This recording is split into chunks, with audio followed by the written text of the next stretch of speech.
दोस्तों आपका स्वागत है आपका अपना चैनल DDS पर। आज हम लेकर आए हैं दोस्तों 10 बोर्ड RBC हो चाहे CBSE बोर्ड हो, उनके इंग्लिश मुँह का जो पुराना ओल्ड पेपर है 2024 वाला वो लेकर आए हैं दोस्तों। जी हाँ दोस्तों, क्योंकि दोस्तों आपको जब भी किसी एग्ज़ाम की तैयारी करो उससे पहले आपकी उसकी रणनीति पता होना चाहिए। यानी आप जब भी अभी आपके एग्ज़ाम आने वाले हैं बोर्ड के, यानी अभी तो इन 2025 तक आपके एग्ज़ाम होने वाले हैं, तो आपको उसकी पहले से ही तैयारी करनी होगी। इससे पहले आपको उसके जितने हो सके मॉडल पेपर को मिलाना है। ये नहीं जो 2024 के जो पेपर हुआ है इंग्लिश का उसको हम आज मिलाने वाले, उसको पैटर्न को समझने वाले, उसके तरीके को समझने वाले, प्रश्न का जो पैटर्न कैसे आने वाला है। तो चलिए इस पेपर के अंदर हमको यही इसी रणनीति इसी पूरा आपको पेपर का जो दे रखा है ना उसको समझाने वाला है कि पेपर का जो पैटर्न किस तरीक़ा से है, प्रश्न किस तरह से पूछे जाते हैं एग्ज़ाम में। चलिए सबसे पहले देखते हैं हम इस तरह जब भी इंग्लिश का पेपर आए उस पेपर को पैटर्न को पढ़ना है और समझना है। उससे पहले आपको जब भी किसी पैराग्राफ शुरू हो रहा है तो दोस्तों सेक्शन ए जो भाग आएगा ना उसमें क्या आएगा दोस्तों, सेक्शन ए में पैराग्राफ। तो पैराग्राफ जब भी आप करो उससे पहले आपको अच्छे तरह से पैराग्राफ को पढ़ना है। एक या दो बार जब नज़र घुम अंदर पैराग्राफ के अंदर आपकी नज़र पड़ जाएगी तो वहाँ के आपको अच्छे से अच्छे मीनिंग जब पता चल जाएगी ना, जैसे नेसेसरी वगैरह हैं, तो उन मीनिंगों का अर्थ समझ में आ जाएगा, पेपर का पैटर्न समझ में आ जाएगा। तो उससे आपको उस पैराग्राफ का जो आने वाले पैटर्न इसको आपको 2 बार पढ़ना ही है कम से कम। उसके बाद आपको उसके प्रश्न के ऊपर चलना है। जैसे पहला प्रश्न आपको पूछा गया है 3 गोल्स ऑफ इंडिया, तो इसका सही आंसर क्या होगा, फ्रीडम, इंडिपेंडेंट, इकोनॉमिक डेवलपमेंट। तो इसका सही आंसर आएगा ऑल, क्योंकि इस पैराग्राफ में जब भी पढ़ोगे तो उसके ऊपर वाली जो तीनों लाइन दे रखी है is the 3 goals related of the freedom, independence and development economically. ये आपको जब पढ़ने के बाद पैराग्राफ को समझ में आने वाला है। अगला जो सेकंड प्रश्न है दोस्तों, who is 3 goal to be achieve of for India. तो इसका क्या हो जाएगा, इंडियंस। क्या हो जाएगा, इंडियंस। अगला है दोस्तों, what will help Indians get the respect to other countries. तो इसका जो अगला आंसर क्या हो जाएगा दोस्तों, economic development. Who is responsible for development of India. तो इसका सही आंसर हो जाएगा इंडियंस। अगला है जो आपके सामने दोस्तों वो दे रखा है सिमिलर वर्ड, यानी similar synonyms word, power of site. तो इसका क्या हो जाएगा, नेसेसरी, रेस्पॉन्सिबल, रिफ्लेक्ट। इसका हो जाएगा विजन। क्या हो जाएगा, विजन। अगला क्वेश्चन है choose the opposite word from the passage. Hinder शब्द क्या है, HINDER, हिंडर। हिंडर का मतलब जिसे आप कह सकते हैं बढ़ा हुआ, यानी रोकना। क्या हो जाता है, रोकना। तो इसका सही आंसर क्या हो जाएगा, कंट्रीब्यूशन, यानी बढ़ाना, बढ़ाना। ये था। अगला जो आपके सामने दूसरा जो आ रहा है पैसेज, इसको भी आपको कम से कम 2 बार तो पढ़ना ही है। जब पैसेज को पढ़ लोगे तो उसके अंदर का जो भावार्थ है, ये जो मीनिंग है वो आपको समझ में आ जाएगी, तो आप प्रश्नों को करने में आसानी रहेगी। तो चलिए इस पैराग्राफ को आपको 2 बार पढ़ना है, फिर इसके प्रश्नों को उत्तर को ढूंढना है। पहला प्रश्न दे रखा है दोस्तों, where was the writer walking. तो आप यहाँ का पैराग्राफ देखिएगा, पीछे जो पैराग्राफ दे रखा है, तो I was walking along the street of Delhi. इसका पहला का आंसर यहाँ से यहाँ तक हो जाएगा। दूसरा क्या है दोस्तों, दूसरा प्रश्न है इसमें देखिएगा, he field van of the earth achievement. तो दूसरे का जो अचीवमेंट वाला पूछा है वो इस पैराग्राफ में देखिएगा, ये हेयर वाजी land very achievement, greatness, astronomy, एल्ग्रॉब, आर्किटेक्चर, एवरी प्रोट, म्यूज, आर्ट। यहाँ तक आपको करना है, यानी यहाँ से लेके यहाँ तक इस पैराग्राफ के अंदर ही आपको प्रश्न ढूंढ के लिखना है। अगला प्रश्न आप इसी तरह आप निकाल सकते हैं, where did you write writer. तो अगला जो राइटर के बारे में पूछा गया है वो आप इस पैराग्राफ के अंदर ही मिल जाएगा। तीसरा जो प्रश्न दे रखा है वो आ जाएगा यहाँ से श्रवण लाल। क्या आ जाएगा, हेमिट श्रवण लाल। आपको जो पीछे वाला है या पीछे की तरफ जो 5वां प्रश्न वो आपको ये अंदर आंसर मिल जाएगा, या पीछे की तरफ ये वाला 5वां का आंसर हो जाएगा। छठा का जो आंसर है दोस्तों वो इस प्रकार रहेगा, writer who is willing the passage the wishing. तो ये हो जाएगा यहाँ का छठा का उत्तर, यहाँ से लेके यहाँ तक। 7वां उत्तर दोस्तों क्या हो जाएगा, तो 7वां प्रश्न क्या है, who is translate of the writer first. तो ये हो जाएगा यहाँ Shravan Lal, who has been quit time translate for time. ये हो जाएगा 7वां का प्रश्न। तो आपको पैराग्राफ को जितना हो सके उसको बार बार पढ़ना है, बार बार उसको रिपीट करना है, पहले प्रश्नों को नहीं, पहले उस पेपर को जो दे रखा है पैसेज उसको पढ़ना ध्यान से। अगला जो सेक्शन है दोस्तों वो है बी सेक्शन। बी सेक्शन में आपको क्या लिखना है, राइट का जो भाग है जहाँ पर रिटर्न संबंधी जो कार्य है वो आपको इसमें सेक्शन में करने वाले हैं। तो इसमें आपको देखो एक तो दे रखी होगी स्टोरी है, राइट है।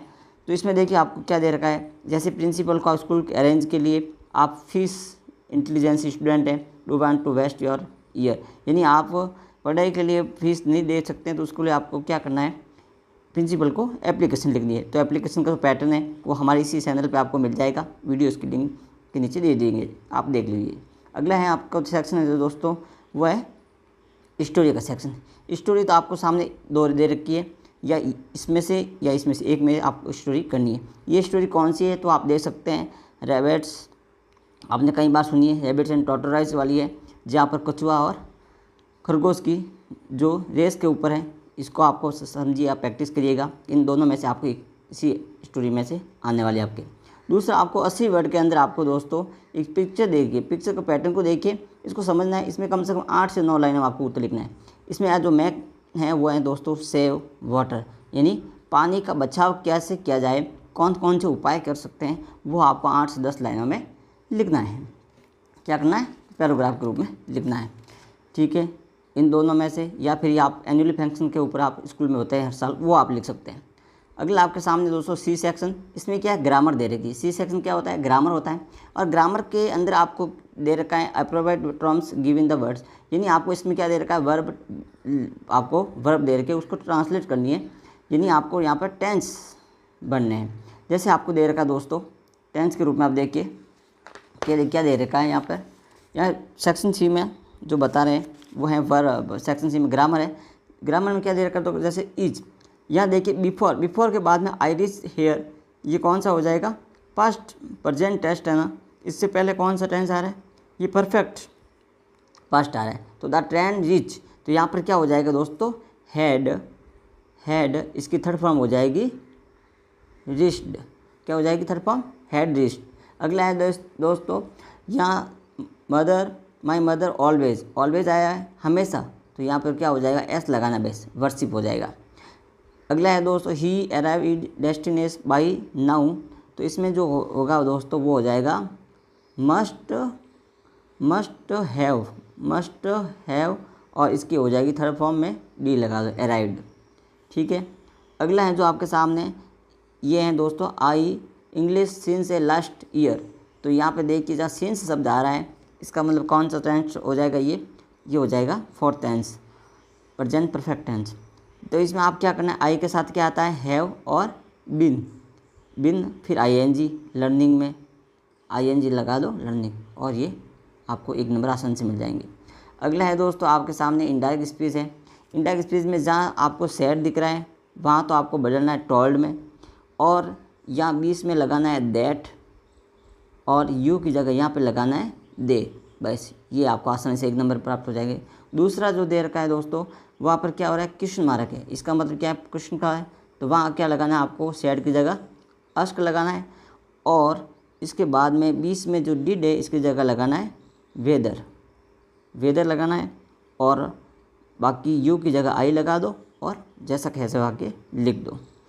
अगला है दोस्तों आपके सामने एग्रीमेंट सब्जेक्ट करना है। यहाँ पर देखिए आपको वर्ब दोनों में से कौन सी आएगी उस पर टिक लगाना है। तो Harry with his friend for the walk daily use हो रहा है यहाँ पर फ्रेंड, तो आ जाएगा गोज, क्या हो जाएगा, goes. Among all the friends he different his opinions, तो या वाज या वर, ही के साथ हमेशा क्या आता है, वाज, क्या आता है, वाज। अगला है दोस्तों आपके सामने passive wise, active voice passive wise है। यहाँ पर एक्टिव वाइज पैसिव में क्या करना है, तो डू इट है, तो दोस्तों यहाँ हो जाएगा it must be done, third form क्या हो जाएगी, डू की डन। अगला है जो दोस्तों यहाँ पर my mother give me a beautiful, तो ए ब्यूटीफुल यहाँ से शुरुआत करनी वाक्य आपको, ए ब्यूटीफुल गिव, तो इसी थर्ड फॉर्म हो जाएगा गिवन वाज गिफ्ट, तो यहाँ से a beautiful gift was given by my mother, ये हो जाएगा। अगला है दोस्तों आपके सामने गॉड एग्जाम्स ऑल, तो यहाँ हो जाएगा हु, आपको किस में बदलना है, इसमें क्वेश्चन मार्क में, तो who examination. He add question are statement give below, student do not waste their time, तो इसमें हो जाएगा डू दे। अगला जो आपके सामने दे रखा है दोस्तों वो है पैसेज। पैसेज को आपको कम से कम 1 या 2 बार इसको पढ़ना ही है। सेक्शन डी में टेक्स्ट बुक्स में एक प्रश्न आएगा, ये पैसेज को पढ़ने के बाद में इसके आंसर ढूंढना है। तो पहले का जो after saving money next problem, तो इसका क्या हो जाएगा to sleep house. Valley stood look up from, तो इसका हो जाएगा दोस्तों doorway. Valley huge the hovers the mother a nap, तो इसका क्या हो जाएगा एक्सक्यूरीज। अगला है आपके सामने इस तीनों के प्रश्न, इसी के अंदर आपको दोस्तों मिल जाएंगे। इन प्रश्नों को ढूंढना है। अगला इनमें से या पैसे ये वाले करो या दूसरे वाले पैसेज करो। इसके अगर आपको पूछा जाए hey pilot could not see where because, तो इसका में वो बहुत हो जाएगा। अगला है दोस्तों who did pilot lodge himself, तो ये हो जाएगा इन स्टॉर्म, क्या हो जाएगा इन स्टॉर्म। अगला है दोस्तों आपके साथ was scene by the pilot, तो क्या था एरोप्लेन, क्या था एरोप्लेन। ठीक है, और इन प्रश्नों का उत्तर आपको पैसेज के अंदर ढूंढने से आपको मिल जाएंगे। यदि आपको मीनिंग के आसपास मिल जाए तो पैसेज के अंदर आपका आंसर मिल जाएगा। अगला जो आपके सामने है दोस्तों वो आपको आपके एग्ज़ाम के जो किताब जो है बुक हैं, जो सिलेबस है बुक में, उनमें प्रश्न है, उनको आपको पढ़ना है। तो ये आप देखिएगा इस तरह के प्रश्न पैटर्न बनता है, जहाँ बेल ऑफ पोइम है, how to tell head animals है, डस्ट ऑफ स्नो है। इन प्रश्नों में पार्ट से ये प्रश्न बने हैं। तो इन पैटर्न को समझना है, पेपर को समझना है दोस्तों। साथ ही जितनी हो सके आप मॉडल पेपर मिलाइएगा, जितनी हो सके प्रैक्टिस कीजिएगा और आने वाले प्रश्नों को इनको समझकर पैटर्न के आधार पर तैयारी करिएगा। तो आने वाले आपके एग्जाम के लिए इंग्लिश में आप पूरे के पूरे नंबर प्राप्त कर सकते हैं। साथ ही दोस्तों वीडियो अच्छा लगे तो लाइक और सब्सक्राइब जरूर